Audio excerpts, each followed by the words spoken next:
मैं डॉक्टर अनिल कनेजा। आज हम बात करेंगे पेशाब का बार बार आना या रुक रुक के आना। हो सकता है इसका कारण प्रोस्टेट ग्लैंड की बीमारी हो। वैसे तो पेशाब के बार बार आने के कई कारण होते हैं, जैसे शुगर की बीमारी या ओवर एक्टिव ब्लैडर यानी कि मसाने का ओवर एक्टिव हो जाना, या यूरिनरी ट्रैक्ट की इन्फेक्शन या प्रोस्टेट आदि। ऐसे कई कारण हैं जिनसे ऐसा हो सकता है। लेकिन आज हमारा विषय है प्रोस्टेट ग्लैंड की बीमारी। जैसे जैसे उम्र बढ़ती है, पुरुषों में प्रोस्टेट ग्लैंड भी बढ़ती है, लेकिन कई बार इसके लक्षण काफ़ी परेशान करते हैं और ये बीमारी का रूप ले लेते हैं। ये तकरीबन 40 साल की उम्र के बाद बढ़ना शुरू हो जाती है और 60 साल की उम्र के पुरुषों में हमने अक्सर देखा है कि 30 से 40% लोगों में इसके लक्षण दिखाई देते हैं। 80 साल की उम्र वाले लोगों में तकरीबन 70% लोगों में इसके लक्षण दिखते हैं। ऐसा भी देखा गया है कि जिस परिवार में ये बीमारी होती है, अक्सर उनके बच्चों में भी ये बीमारी होती है। इसे हम BPH बोलते हैं, यानी कि benign hyperplasia of the prostate. Prostate gland के कैंसर में भी उसका साइज बढ़ता है। दोनों में तकरीबन एक ही तरह के लक्षण दिखाई देते हैं। कॉमन लक्षण जो है, पेशाब का बार बार होना, रात को पेशाब के लिए बार बार उठना, पेशाब की धार का पतला होना या कमज़ोर होना, और दूर गिरने की बजाय वो पैरों के पास ही गिर जाती है।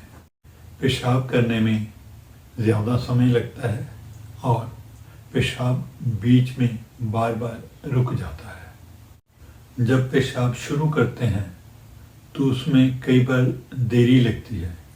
इसको हम हेजिटेंसी बोलते हैं। कई बार पेशाब करने की बहुत तीव्र इच्छा होती है और एकदम से वॉशरूम की तरफ भागना पड़ता है। इसको हम अर्जेंसी बोलते हैं। इसमें पेशाब को रोकना मुश्किल हो जाता है। कई बार पेशाब बीच में ही निकल जाता है। इसको हम इनकॉन्टिनेंसी बोलते हैं। कई बार पेशाब करने के बाद भी ऐसा महसूस होता रहता है कि कुछ पेशाब अंदर रह गया है, यानी कि फीलिंग ऑफ इनकम्प्लीट इवैक्यूएशन। कई बार पेशाब खत्म होने के बाद भी कुछ बूंदें निकलती रहती हैं। बहुत कम केसेस में पेशाब करने में हल्की सी जलन महसूस होती है। कई बार पेशाब में खून भी आ जाता है। डायग्नोसिस। अब बात करते हैं कि इसको कंफर्म कैसे करा जाता है कि हमको प्रोस्टेट की बीमारी है। उसके लिए सबसे पहले शरीर का चेकअप होता है। उसमें PR एग्जामिनेशन, जिसको हम बोलते हैं अपर रेक्टल एग्जामिनेशन, यानी कि एनस में या गुदा में उंगली डाल के फिर उस प्रोस्टेट ग्लैंड को फील किया जाता है। एक टेस्ट होता है यूरोफ्लोमेट्री। इसमें पेशाब की धार की स्टडी की जाती है कि वो कैसे बह रही है, कितने प्रेशर पे बह रही है। उससे भी इसका काफ़ी पता चल जाता है। अगला टेस्ट होता है पेट के निचले हिस्से का अल्ट्रासाउंड एग्जामिनेशन। उसमें प्रोस्टेट का साइज वो किस तरह का है, ये सब पता चल जाता है।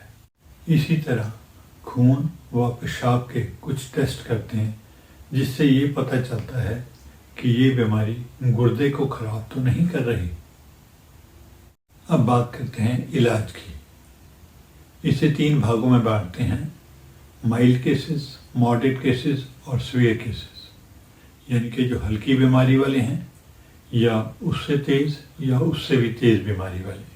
माइल्ड केसेस या जिनको हल्की बीमारी होती है, उनको केवल अपनी जीवन शैली में परिवर्तन से ही काफ़ी फ़ायदा मिल जाता है। उन्हें हम एडवाइस करते हैं कि सोने से 4-5 घंटे पहले लिक्विड्स या पानी बंद कर दें। सोने से पहले पेशाब ज़रूर करके सोएं। चाय, कॉफ़ी, सिगरेट, शराब ये अवॉइड करें।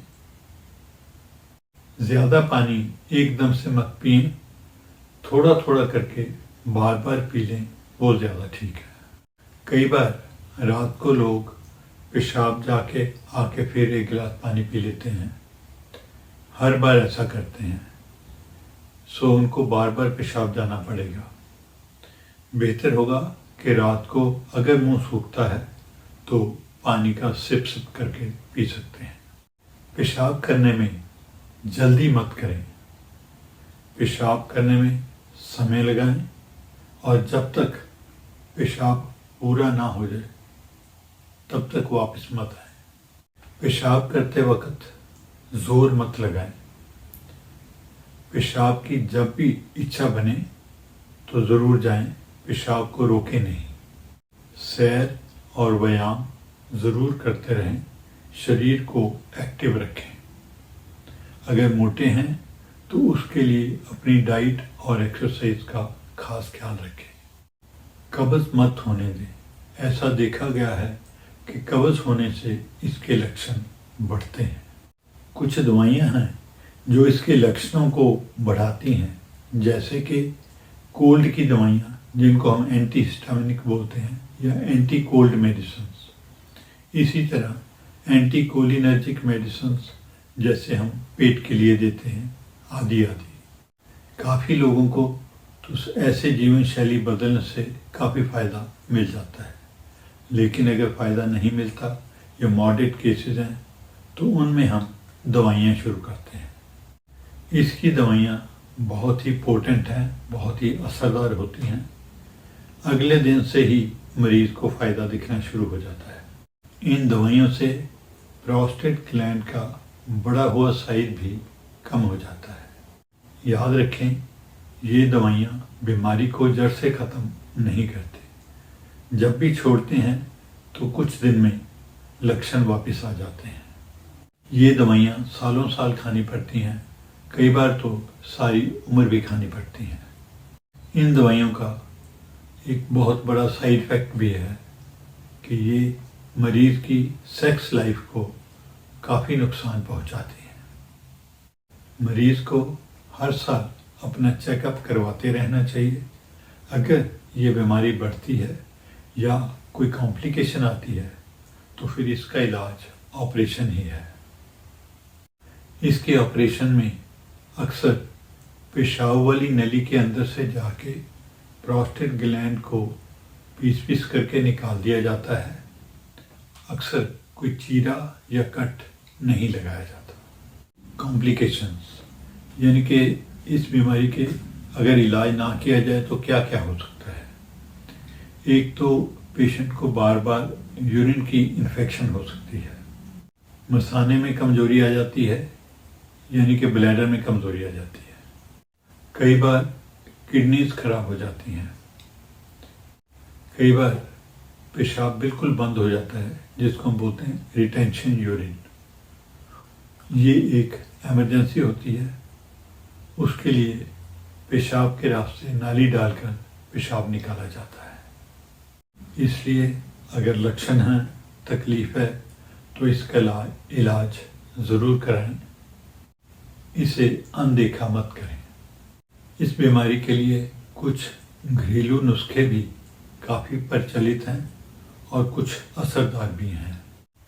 कद्दू, खीरा और सूरजमुखी के बीज अगर तकरीबन 2 चम्मच हर रोज़ खाए जाएं तो काफ़ी मरीज़ों को लाभ मिलता है। 2 से 3 ग्राम इमली अगर 1 कप पानी में काफ़ी अच्छी तरह से उबालकर उसको छान कर पिया जाए तो वो भी इसमें हेल्प करती है।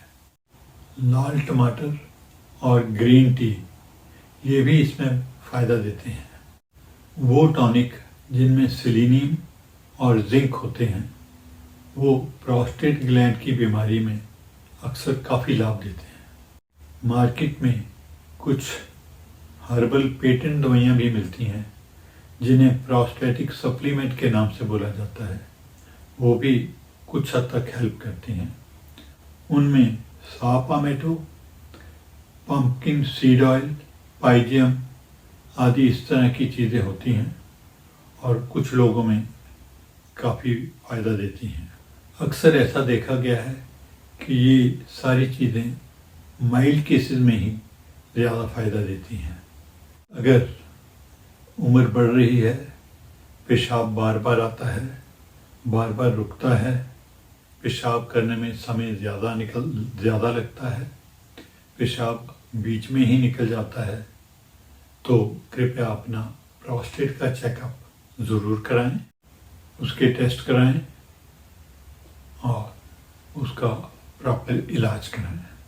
मैं आशा करता हूँ कि ये जानकारी बढ़ती हुई उम्र वाले पुरुषों में लाभ देगी। अगर आपको ये जानकारी अच्छी लगी तो आप वीडियो को लाइक कर सकते हैं, शेयर कर सकते हैं या चैनल को सब्सक्राइब भी कर सकते हैं। अगर आपका कोई सवाल है या सुझाव है तो आप कृपया कमेंट बॉक्स में लिखें या फिर दी गई ईमेल आईडी में भी लिख सकते हैं। परमात्मा सबको सुखी रखे। धन्यवाद।